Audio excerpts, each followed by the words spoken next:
Welcome to Think, Engage, Thrive, our show on entrepreneurship, where we showcase some of the most inspiring and innovative entrepreneurs.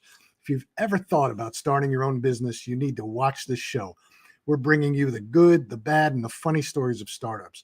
Tonight, we're thrilled to have with us Manny Balani. And Manny's a very interesting guy. He's a founder and CEO of Gotham Cigars, national direct-to-consumer online retailer of premium and mass market cigars. And he's also A1supplements.com, which is an online vitamin and supplement company, retailer catering to the fitness industry.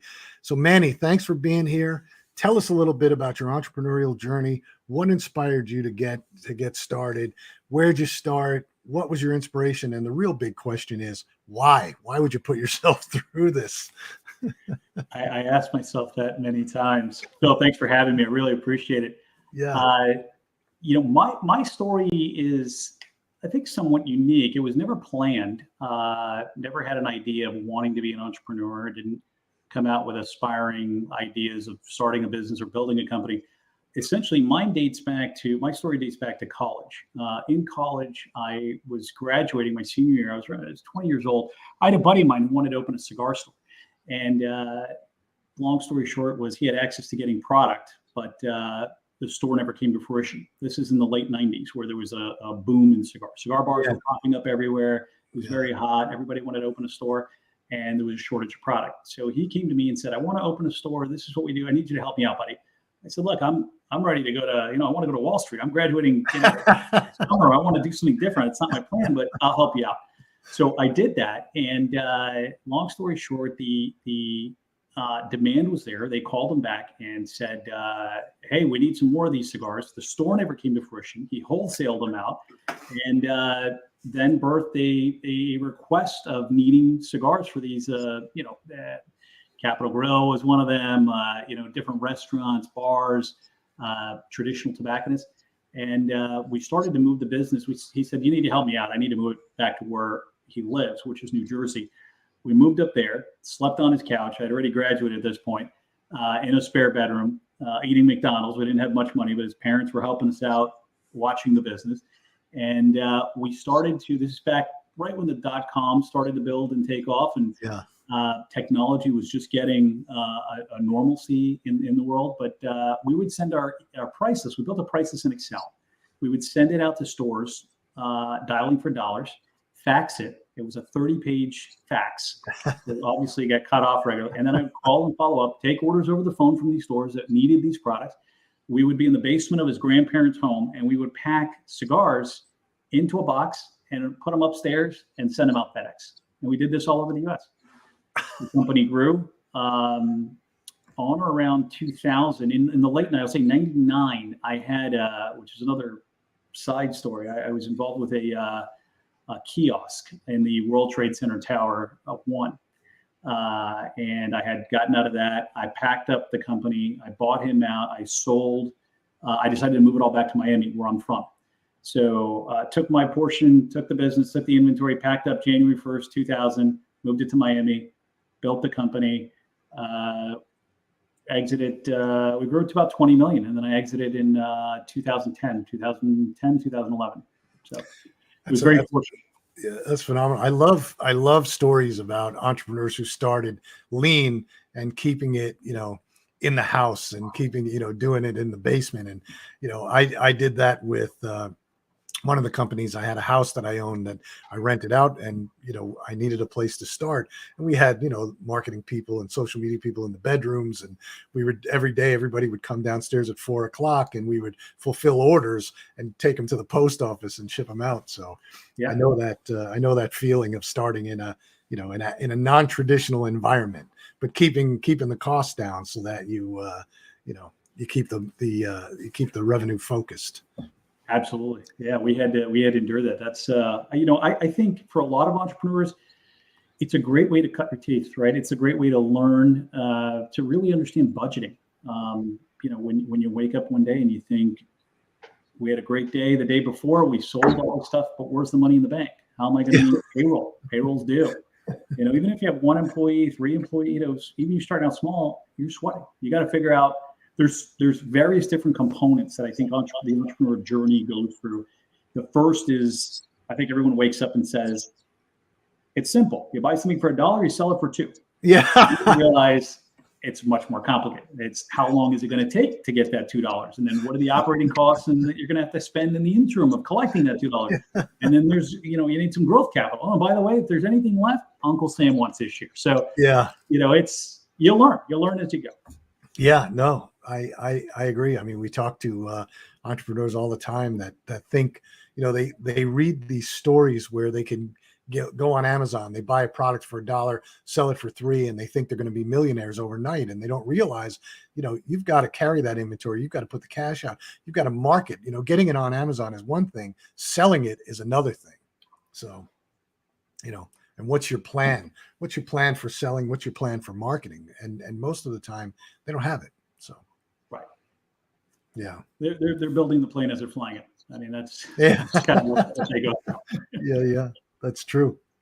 So then where do you go? You sell that business. I'll drop back a little bit. Around 2001, prior to the exit was the wholesale division. That was called Governor's Distributors. I built a direct-to-consumer online portal. Amazon was getting big, and just the selling on the web, e-commerce was hot. So we said, hey, if we have these products already sitting here, and we're charging wholesale, we're supplying stores all over the U.S., let's just put it up retail and open it up to consumers. So we did that, built a small platform, or we were on a hosted cart solution at the time. We built a small website and put it out there, increased the margins, and it kind of took off on its own. It had an extra, couple $100,000, $300,000-400,000 there on its own with no marketing, no effort, but a much better yield of return than our wholesale division. So we said, wow, this is great. Let's learn more about this. Naturally, rising tides rise all ships. And as that happened, we started to see a spike in online sales. But we had to spend the time learning on, how do you market it? How do you become the voice of reason, where you're the focal point of cigars, where people will see you as the key, one, authoritative space leader or voice in the space, and two, the trusted source solution where they're getting their products, they're getting it fresh, they're getting it on time, they're getting 5-star service. So we preach that as our mantra and aim to deliver that as our added value or differentiating factor. So today that company has grown. That's the anchor base of our company. And that's my main operating company today, which is really, the crux of what the whole team does. On or around, I think it was 3 years ago now, we acquired a vitamin supplement company called A1 Supplements, you mentioned earlier. And that was an interesting experience. That's a story in itself, the acquisition. That one happened during COVID. Right before COVID started, I engaged with the seller.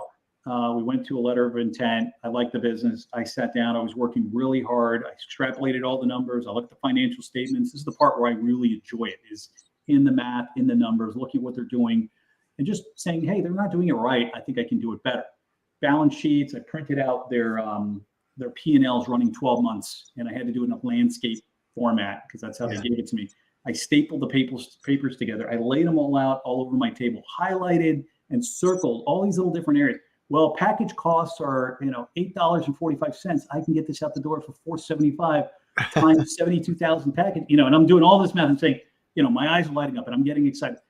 And COVID hits. Right. And during COVID, I had an LOI with him. There was another company that was engaged on the table. And he said, right before COVID, Manny, listen, I might, not be signing a deal and going further with you while we're doing this due diligence. I've got another guy who's on the table who's a cash buyer.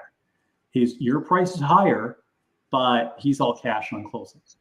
And I'll tell you, Phil, at that point, it was like a punch in the stomach. Here I am. I probably put over 200 hours into this, working hard. Really, fortunately, I've got a team running my core business, but I'm working really hard. I want this deal. I want to make this happen. And I nearly dropped to my knees. I mean, I left and I said, let me just go for a drive and kind of air this out, because I thought this was mine. I was at the throne ready for the taking. And COVID actually worked well in my favor. 3 weeks later, he calls me back and says, are you still interested in the business? And I said, absolutely. I said, we still have this issue of financing. I don't have the cash to do this. The other buyer backed out because of COVID. That buyer happened to be from New York. COVID was rampant, ground zero in New York. And the family was up and leaving, personal change of plans. They're moving to Texas. And because of that, they no longer want to buy the business. So they're off the board and I'm back in the hot seat. And I said, well, I still have this problem. It's the cash. He said, I'm going to make it better for you. Structure it this way. We'll stay at the number we're at.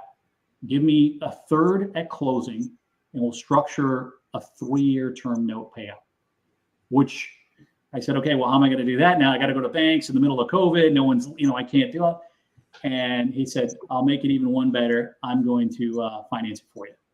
So it was a huge home run. We closed May of 2020 during COVID or whenever COVID was, 21 or what, 2020. Yeah. And then that was another challenge because go try and find documents, a way to sign with a notary. Documents in the middle of COVID. I couldn't go to the local bank. Everybody shut down. It's, stay-at-home orders. And that varied state by state. So we were able to structure it with DocuSign with the lawyers, and that was a great way to pull it off. So just the amount of hurdles we had to go through to make it happen. And I'm proud to say, as of 3 months ago, we own the business outright. We paid it off completely. The seller's very happy. He got exactly what he wanted. We never missed a payment or anything at all. And we're growing the business. So it worked out well. That's fantastic. It's a great story. Those things are a little bit tense sometimes. We right before COVID, we had been talking to a company that had stores. They had developed supplements, like 4 or 5 brands, and they had stores in the Midwest. And the stores didn't work out. They shut the stores down. They wanted to turn it into just an e-commerce brand, and they were looking for a buyer. We spent, my partners and I spent days putting it together, huddled up, trying to get a deal together. We sent it to them and they were, the whole thing just fell apart. It turns out that once we started going into due diligence, things weren't what they seemed, and it became a whole problem. And, when you think about it, see, the problem I have is I think about it and I think about how excited I get about it. And I can see the future with it. So it's like, okay, it's mine. It's a done deal. And then it falls apart and you're like, it's like losing something, Yeah, it's the time you vested, I think, is the pain, because you look at it and like you said, I mean, you're right at the edge and you're kind of thinking this is mine, and then it's the wind gets let out of your sails and you just sit there and say, what am I doing? Yeah. Fortunately, things rebounded for me. I was very blessed and we carried it through. But I'll tell you, it was almost a 90+% not going to happen deal. Yeah. So. Yeah, that was a rough time too. But in reality,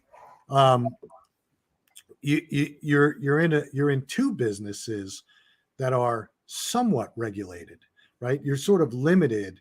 I know we were in sort of the supplement side, and we were definitely limited in ads running on different platforms as far as what we could say about protein and what we could say about mushroom coffee and things like that. So you've got to be facing some of that, especially you've got tobacco, which is regulated, and so how do you handle those challenges?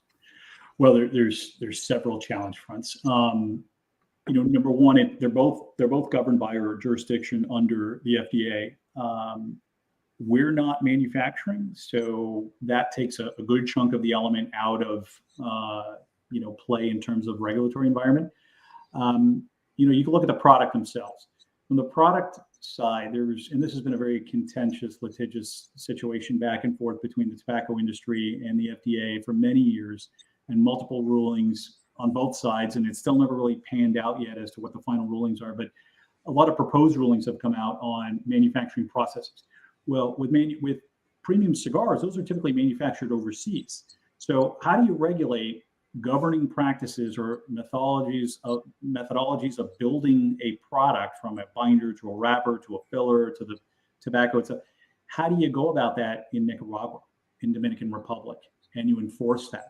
So there's these manufacturing, I'll call them certifications that they need to really undergo, but to what criteria? To U.S. standardized law, to the foreign country it's located in? I mean, so there's a lot of variability when it comes to manufacturing for the cigar side. For the supplement side, as you mentioned earlier, we try to partner with, good manufacturing practices type companies that follow FDA requirements and regulations.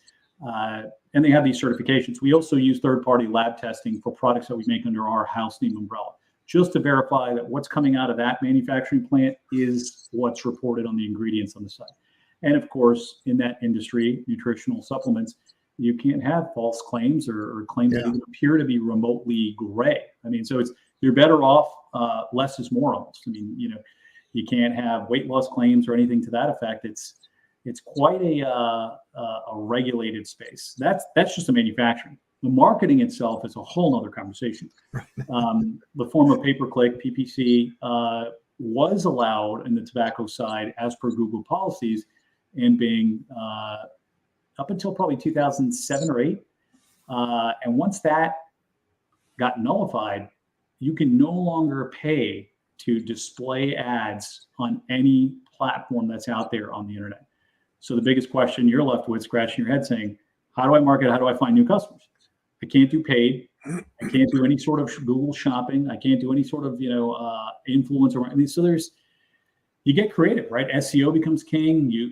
We went into a deep, intensive learning curve with SEO and white hat tactics, and that became its own beast.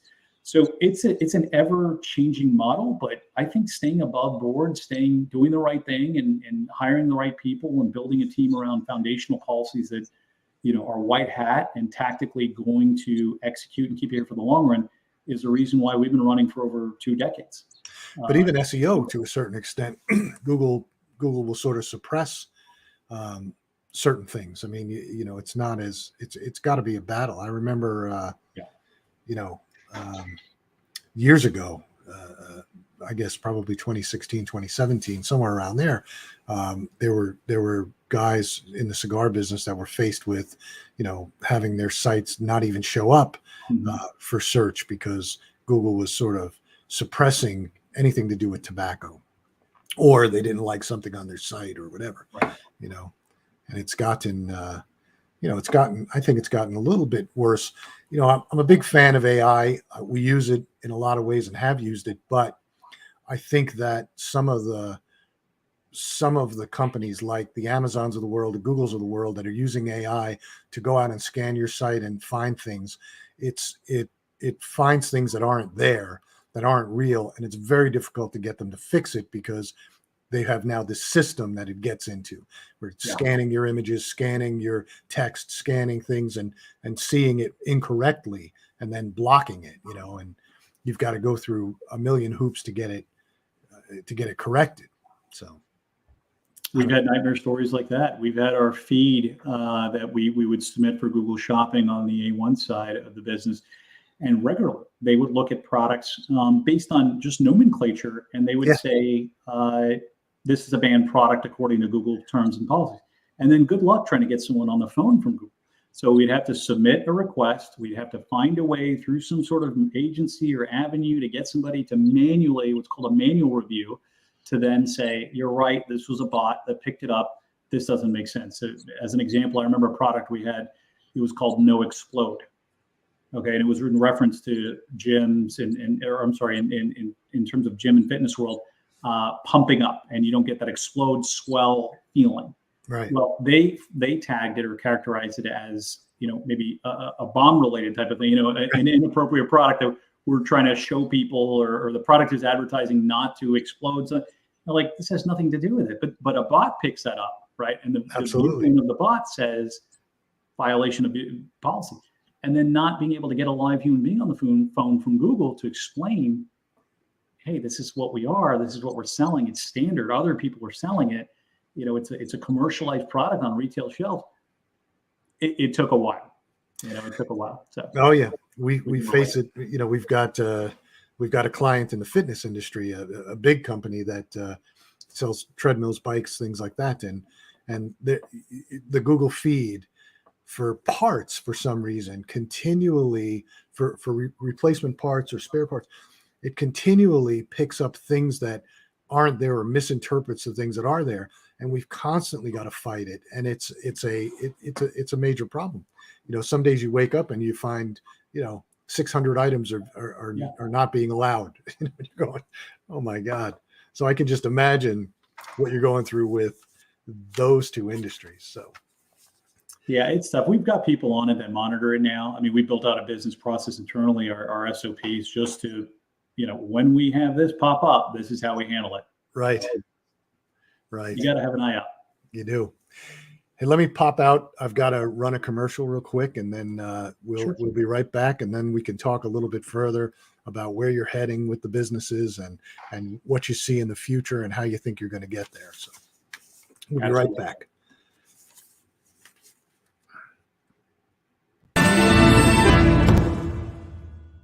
This is Rico No Suave from the Rico No Suave Talk Show. Tune in every Wednesday at 7 p.m. Central Standard Time here on E360 TV. Make sure you go under positive vibrations. Yes, we are here. I'll see you guys soon. Darling.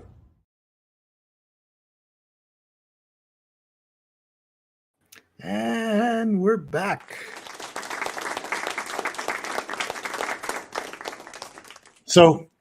So you've got these two businesses. You've got cigars, you've got supplements. So what's the plan? Usually you see, when you see people start to expand and do acquisitions, it's usually complementary businesses. Right. So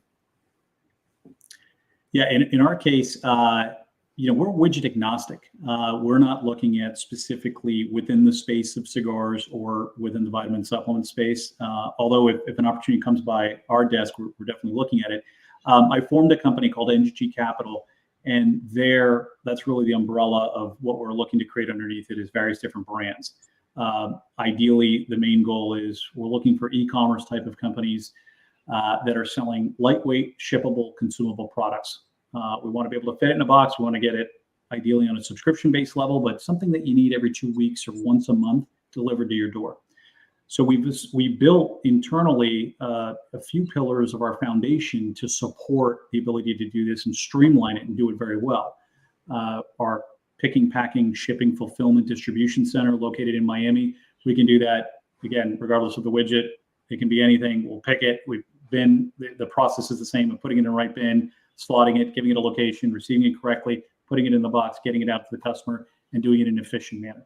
Our call center is located in the Philippines. We have about 15 people there. So they're managing incoming calls, orders, routing, customer service issues, ticketing, refunds, any sort of customer touch points. And then our management team is pretty spread out. We have our COO who's located in Jacksonville Beach, Florida. Our buyers in Tampa. Our senior director of e-commerce is in Toronto, right outside Toronto. So the team itself is about 40 employees. And overall, my role in the organization is to figure out what's that next business that's out there that needs a platform like us that can be complementary to getting them over the hump or to the next level. Yeah, the efficiency in the process of getting the product, marketing the product, and getting it out the door, servicing the customer, and really growing. That's what I'm looking for. So, yeah, that's interesting. That's an interesting way of looking at it and going about it. We as we were talking before the show, one of our clients is doing something similar, strictly though in the food world, but they're acquiring brands, and there's some. I think if you don't have a streamlined process, if you don't know what your costs are in every single part of the business, and if you don't know what, as you say, your 4 pillars are, then I think you can get in trouble pretty quick, or you have severe growing pains, because it's one thing to be able to acquire companies. It's another thing to integrate them and make them work and grow the sales and make them profitable. Absolutely. It's 2 different skill sets. One thing you can look at and see, hey, here's this diamond in the rough. I think I can, dust it up and clean it and make it beautiful. And it's another thing to actually do it, and then make it shine. It's 2 different art forms. So. Yeah, well, execution is the key to it all, isn't it? So now, you're still in the cigar business. You plan on growing that? Is that a growth business right now? It is. It's always been a relatively, I'll say, 5% variable business in the last 2 decades, which up or down 5% year over year. When we look at growth, the cigar business itself, in my opinion, is predominantly, I'll say probably 70% conservatively, done online rather than face-to-face at consumer shops. Within that 70%, we have a couple large behemoths within the space that probably occupy 90% of that overall pie.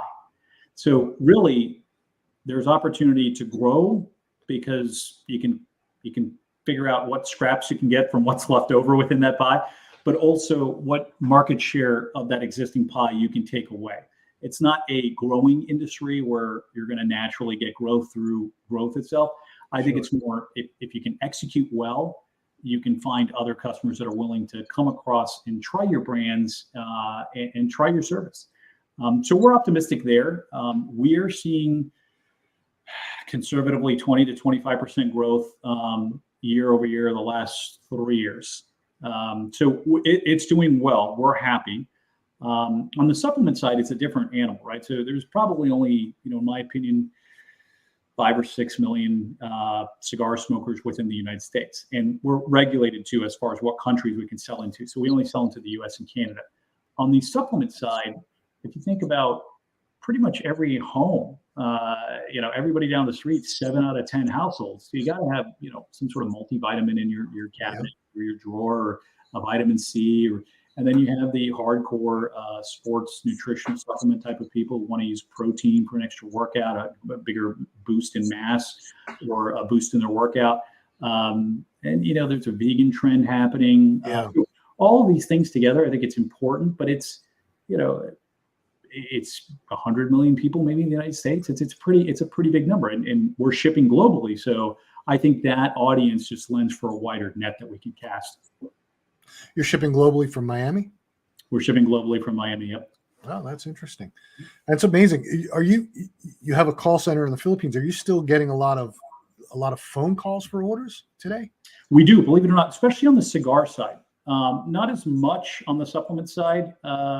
That's more of an educational questioning. Hey, if I take this, how does this work? Or on the cigar side, regular orders we'll get where people just feel more apt to place the order online. It's typically, a certain percentage of our population demographic is an older clientele. So, they're not as quick to pop on their iPhone and place an order, but they're quick to have our phone number programmed into their cell phone and quickly say, hey, I need another refill. I need another box of X, and please send it out and hit my card. It's on file. That's a standard call we'll get, throughout the day. So yeah, there's a lot of calls coming in, I think. Yeah, that's unusual because we're seeing sort of this trend of less calls for a lot of our clients. Less and less with 800 numbers and things like that, and more online chat, online questions, online customer service, even to a certain extent. So that's interesting. So so really, what you've got. As we talked about, you've got this everybody's remote at this point, right? Like you just said, you have people in Jacksonville, Tampa, Toronto, etc. How do you manage? What's your management style? Is it every Monday morning at 9 you guys are getting on a Zoom call and going through the numbers? Is it great on a question. needed basis? Yeah, so we the fortunate thing for us, we've been remote pre-COVID. So the COVID transition of the remote work wasn't as impactful for us in the sense that we didn't go through this catastrophe and have to figure out how to manage this.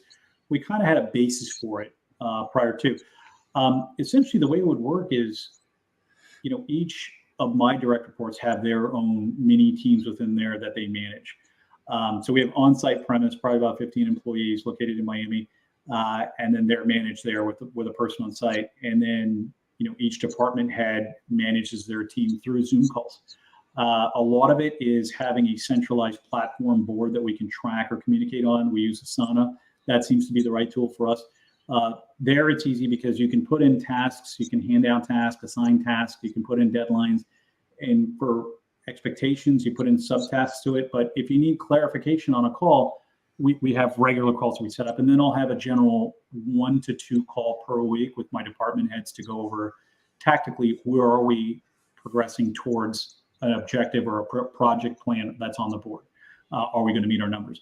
And then we'll try to ideally, if not every 6 weeks, every quarter, have some sort of face-to-face meeting where we'll meet together and we'll lock down for 3 days and go at it and come through the next plan and roll that out. So that's how we've been managing. Where do you usually do that? In Miami? You just bring everybody to Miami, or? Not necessarily there, because I think being at the physical site of where we ship is not as necessary. I'm living here in North Georgia now, so sometimes we'll bring people over to here, or we'll have a neutral site. We'll go to somewhere else off the beaten path and meet. And the key is just being able to lock down, communicate, come prepared. I mean, that's a big one. What are some obstacles on my list right now? What do I need to get through? And then really for me to communicate the vision to them. It's here's where we're at, here's where we're heading. How are we going to get there? Yeah. Yeah. We've been decentralized since almost forever, and since the beginning. And so COVID didn't really have an impact, but what did have an impact for us was, even though we had people in different areas, they seemed to move somewhere else. A lot of them went, we thought that the lockdown was going to be 90 days or 120 days or whatever it was in March of 2020. And some people said, well, I'm going to go to my parents, because we have a lot of young men and women who work for us.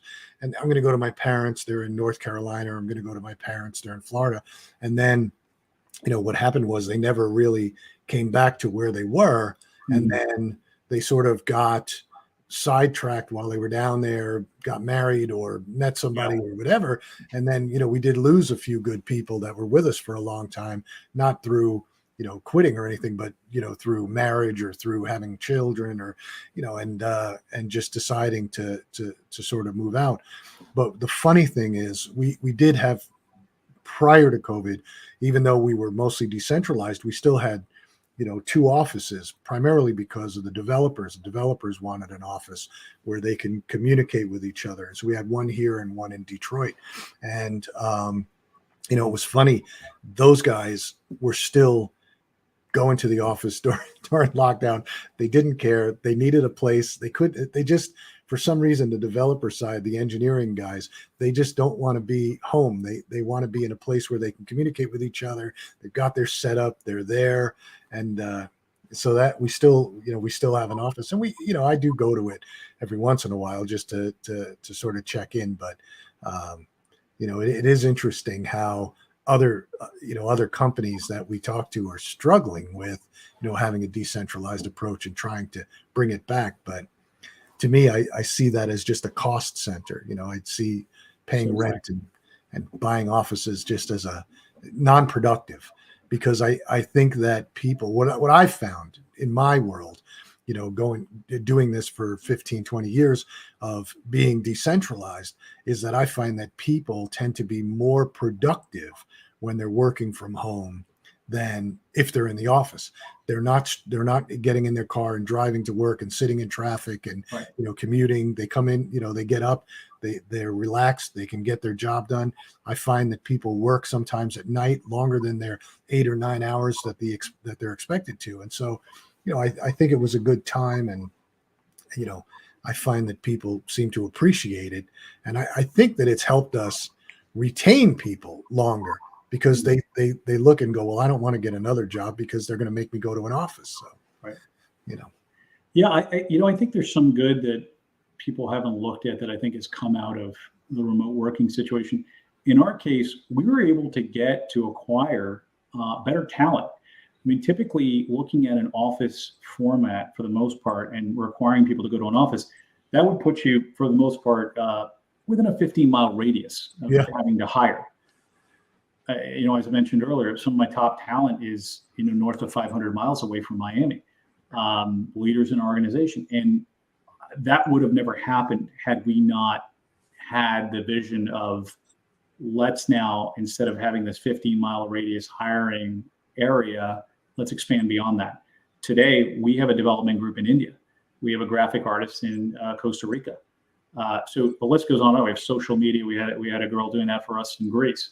From a cost standpoint, it's much better. As you mentioned earlier, the office itself is exorbitant. It's the stocking of the supplies in the office, and rent plus, electrical, all that.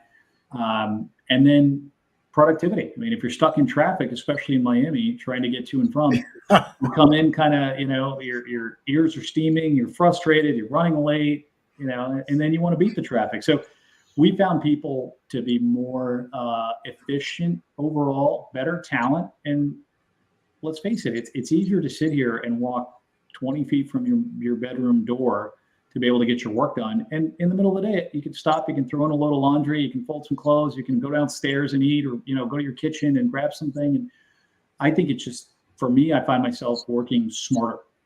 I would say, because, I think that I found that, because I used to go to the offices and I used to do a lot of running around, but now I find myself planning out my day better, scheduling it out and saying, well, because I want to take a break here and go and do this, or I want to go and, go to pick my daughter up to do something. So I find that I schedule out almost to the minute, right? So I'm more efficient on meetings because I don't want meetings to run over. Yeah. So we're very clear about what our objectives are in meetings and trying to make sure that everybody is not wasting time with, just idle chit chat. We just get to it and start to go. But I agree with you. It's funny though. My daughter, one of my daughters is home from college. And so every night she's on this path. She wants to go for a walk with us. And I was walking with her the other night, and I had a really rough week last week, just a really rough week. And Friday night, it was like 7:00. We're going for a walk. And I said, I'm tired. My head is spinning. She goes, you know what the problem is? I said, what? She says, you live at the office. And I said, literally, I live at the office. And yeah, it's 100% right. But it was funny. That's the new office. Yeah. But it was good. I do think that it's helping us, so. Absolutely. So what do you see coming down the road? What do you think are some of the obstacles you're going to face or you're anticipating to face as you grow? Well, we always have, in our businesses, the regulatory landscape. I mean, that's first and foremost that we deal with year over year, and I've been doing that over 20 years. Every year it's a new bill is on the table that potentially could modify the way we do business now. We've seen things from sales tax collection to online cigars. I mean, the full gamut is out there. So that is a worry, but it's an ongoing worry. It becomes part of your DNA when you've been doing it for 20 years. Yeah. For future, I see a positive trend in e-commerce. I think the efficiency and the concept of pressing a button and have something brought to your door is only going to grow more than we see it now than getting in the car and driving and physically having to go to a brick and mortar and pick an item out, try it on, or enjoy it. With return models and all that, I just think it's far more easier, and you can maximize your time in other ways. So I see that to still be an area of growth, e-commerce period. I think it's going to be changed significantly with you mentioned earlier, AI, I think, not to get off, it's going to change the way everything happens, from, getting a ride in a car to how your hamburger is cooked at McDonald's, as an example. Touchscreen menus, it's an automated robot that's going to be on the grill. And that's the reality of what's happening. As it relates to e-commerce, ChatGPT is just so powerful. I'm looking forward to a webinar I'm having next week on ChatGPT. I just think there's so much there that we don't know enough about. And every day I try and play with ChatGPT for about 10 to 15 minutes a day, at least, if not 3-4 times a week, just to learn. And I find myself asking questions, and I go deeper and probe and get these answers. And I ask, the Bard and all the other ones to go more refined, and the output that it gives me is incredible. It's on the fly. It's within seconds. It's clean. You have to take it a bit with a grain of salt, as there's refinement clearly that's needed in terms of it's grabbing anything that's on the web and not really filtering out, is this right? Is this wrong?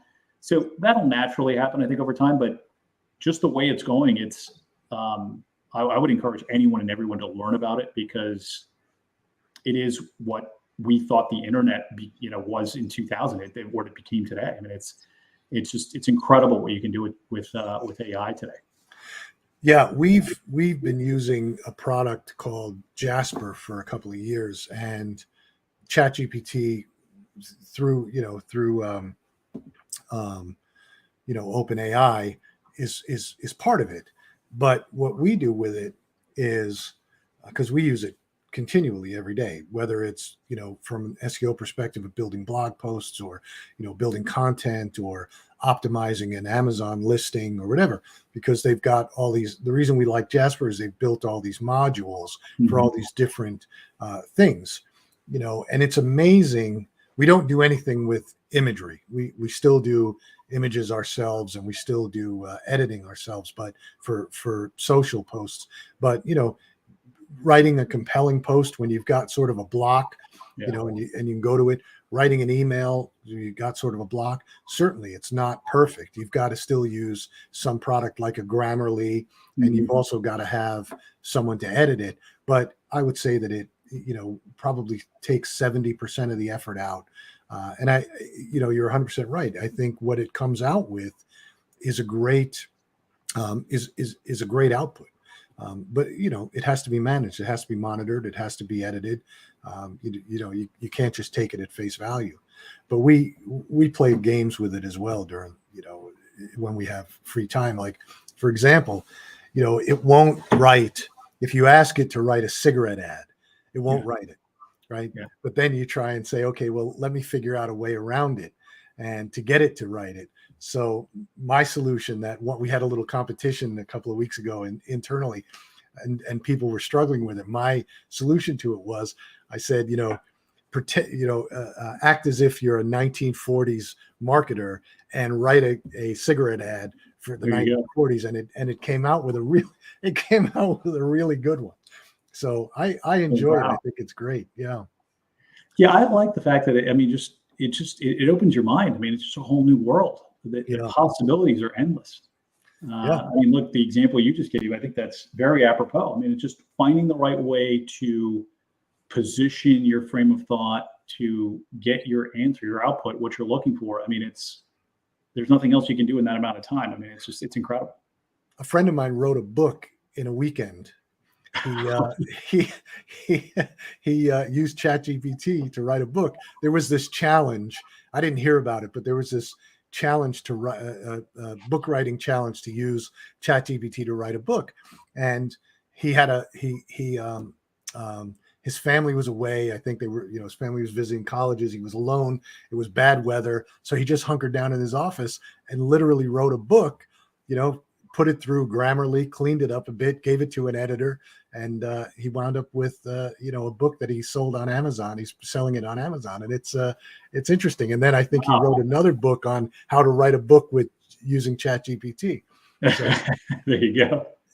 I think it's hysterical to be able to do things like that. Yeah, it's powerful. I mean, I'm looking forward to it in the future. You'll learn more and more every day, and I don't know. It's fun to see what's gonna happen here. Yeah, absolutely. So one more question. So, you've been down this road now for 24, 25 years that you've been doing this. Is there a significant mentor that you've had? I know you're involved in a lot of entrepreneurial groups, EO, and you've been to MIT and you've done all those things, which is, I think, great tools for running a business and entrepreneur. But great mentor, anybody that stands out that you've had? Yeah, I think, different mentors during different times in my life. So probably, 5 or 6 that I can think of that I've worked with, but on different scales, that what we talked about and what we did might not have been applicable at the time. But later in life, they're pearls of wisdom. I mean, things that I can take away and say, oh, I remember when I got, I wasn't at that point when he was speaking about this particular item. Now I'm here. This makes sense. I would manage it differently, or I need to go about it in this way. But there's practical things I've been able to take away too, that I can apply every day. I mean, one of the things I'll tell you that I, as I've gotten older now, really lead my life and my choice in general. I mean, this is not just business, specifically business, but there's other aspects to it. I always ask myself this question: is the juice worth the squeeze?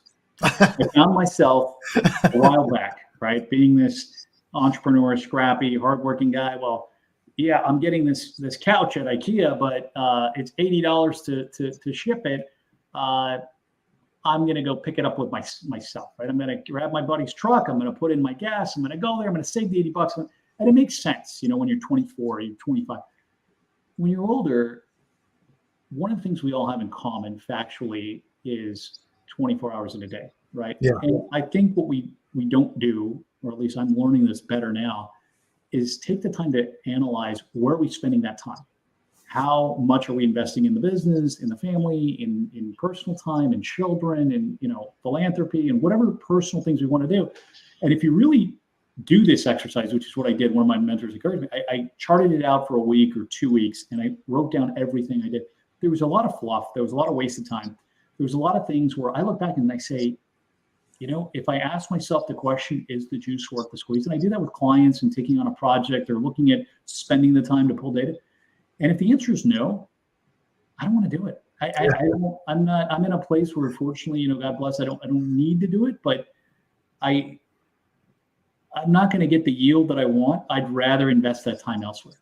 And I think that's what separates, the great from the masses. They, cognitively, conscientiously, they decide, I want to spend my time doing blank. It's the adage, Malcolm Gladwell of 10,000 hours, right? For mastery. If you really love something and you really want to do something great, put 10,000 hours and become an expert. Yeah. And the world changes. So I try to focus on things that matter to me, the kids, the growing up, the teaching, giving back. These are all things I try and balance myself with. You asked me this 10 years ago, 12, you would have had a completely different answer, but priorities change as we evolve, and I think mentors change as well. It's today, unfortunately, I haven't, just because of time, I think, active with a mentor.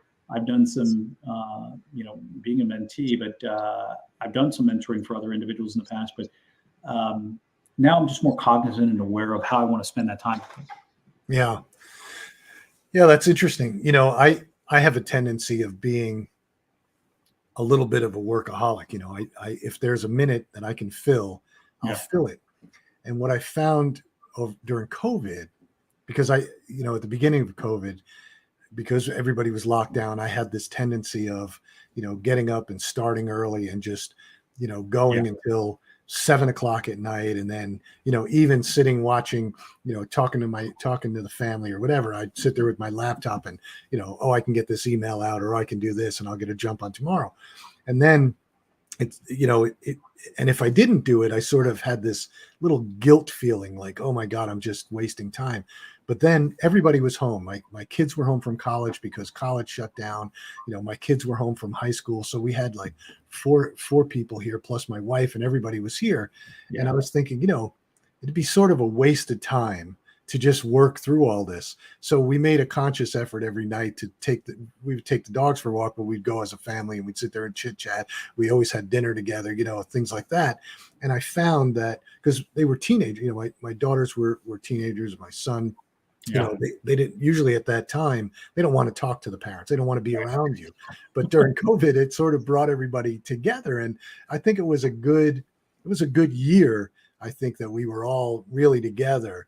And I learned at that point to sort of turn off. It's okay. It's going to be there. That email is not going to change the world if you send it tonight or tomorrow morning, because I have a tendency, like I said, of not doing that. But there was, one of my mentors was a guy named John Scully, and he told me two things. He said, one, being the CEO of a company, I don't care how big of a company or small of a company it is, you have to be in shape mentally and physically. You have to, you have to think about what you're doing. You have to be able to get a good night's sleep and really focus on the business. He said, and the second thing is don't ever forsake your family, because business is always going to be there, but your family is going to grow up, so always try and keep those two things into perspective. And I've kept that with me. He's he was a good guy, smart guy. I still keep in touch with him, but he's pretty much retired now. But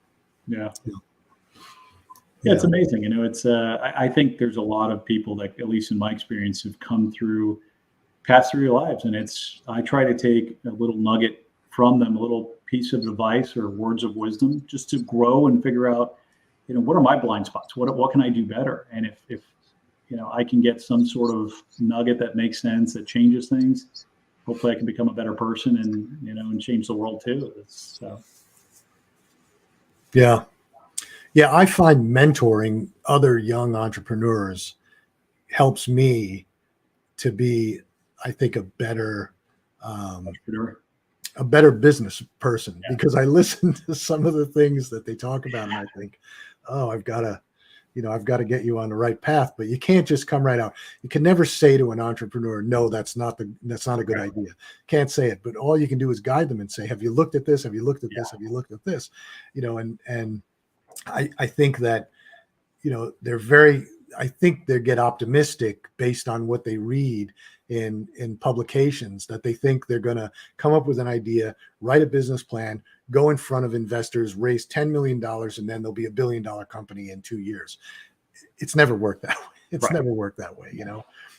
I don't even think it worked that way for Elon Musk. So no, maybe today he could, today he could walk in and raise, a couple of $1 million on a business plan, but the rest of us, no, I don't think it's going to happen. It's a different time. Yeah, it is a different time.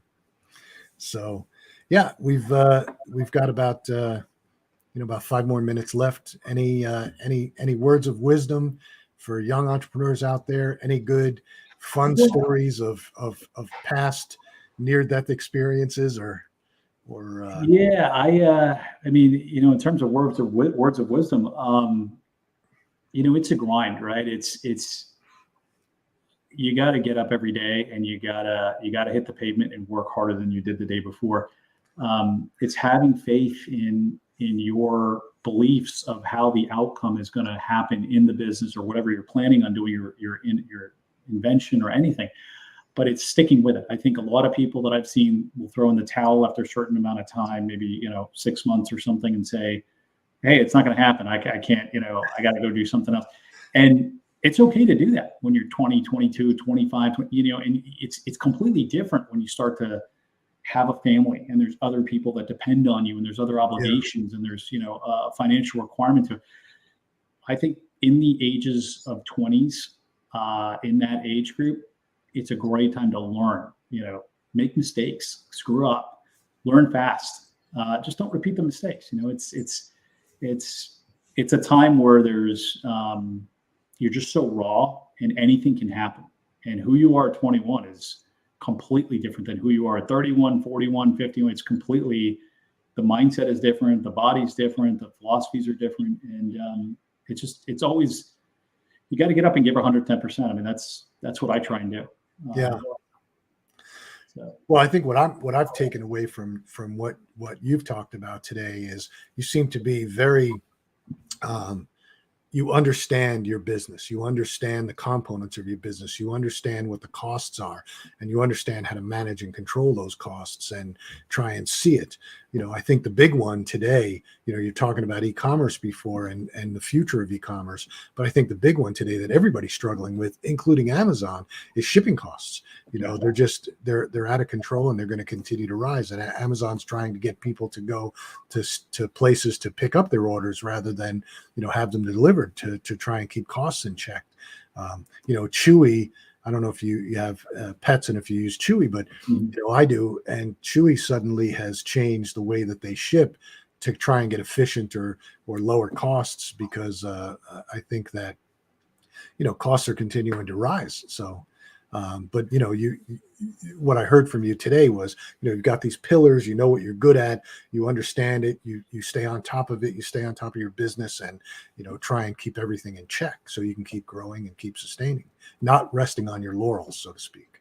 Yeah, you can't. I mean, I think the key to it is you mature enough in a business where you start to realize there's certain critical KPIs that matter and affect everything overall. I mean, a lot of people just say, well, let's look at top line. Well, let's look at COGS. Many people don't look at what are your fixed operating costs, get that number down. What is your variable operating costs? These are types of things that, one you can move on, one you cannot. So, from a margin standpoint, profitability, you have to price a certain way in order to offset these to still yet have a return, which, by the way, then you're still taxed on. So the net income is what you have to look at. So if you manage these numbers properly, you can really understand how to grow the business. I mean, let's face it, you can't measure, you can't manage what you can't measure. That's what it boils down to. I mean, if you're making up numbers and just throwing it on the wall, and how do you direct it a quarter from now or a year from now? What is it? You don't know. So that's like operating without a GPS today, right? You get in your car, first thing you do, your GPS. Even though I do this sometimes. I'll do this, and my wife will sit next to me and say, "You know where you're going? It's a destination where we would go to a restaurant or the country club. You know where we're going. Why are you putting GPS?" I said, "There's this innate drive in me that I just want to beat that number. It's going to take for me to get there." And I race against it. You'll see 10 minutes. It could be 10 minutes to a destination. I'm driving. I'm going to make that in 9. I get out of the car and I smile. I'm there in 9. She's all disheveled, makeup everywhere. That's the reason I'm not allowed to drive when my wife is in the car. That is the single biggest reason, because I do the same thing. I'll put the GPS on and I'll go, okay, it's 20 minutes. I can beat it. And my mother still lives in New York, so I have to go up there every once in a while, and I'll say, it'll take me, whatever, 3.5 hours. It'll say on there, I'll say I can get there in 3. I can get there in 3, and that's why my wife won't drive with me. She has to drive if we're in the car together. If I'm on my own, nobody cares if I, do anything strange. But if she's in the car, I can't. I'm not allowed to do it. Yeah, I have the same problem. That's funny. All right, well. I enjoyed having you. I think a lot of good stuff that came out of it. You definitely, I think, gave some very good tidbits about business, about entrepreneurship, about starting up, and about managing and growing. Because it's one thing to start; it's another thing to keep going for 25 odd years and continue to grow and thrive, and develop a business that really fits your lifestyle. So. Absolutely. Yeah, Phil, thank you for having me. I really appreciate it. I enjoyed it, and love chatting about business anytime. Yeah, sir. All right. I'm going to, I have some closing stuff to do. And then, I appreciate having you. And again, I appreciate you taking the time to do this, and, we'll talk again. Thank you. Anytime. All right. Take care. And folks, I hope you got a lot out of that. I think, you find that helpful. Here's a guy that's been, an entrepreneur for 20, 25 years. And he's continuing to grow his business, still interested, still growing, still looking for other opportunities. So really looking at how to build his business still. And, one good point was he's responsible for other people, right? So it's not just him. He's also got employees and people that rely on him that want to be involved in a company that's still growing and it's going to be there the next day. So a good bunch of lessons, I think, from Manny, and go back and watch it again. You can see it on the app, and also, again, on philmasiello.com, you can go there and you can download a free workbook on starting your business. It just gives you a way to process and think about how to start. So it's good information.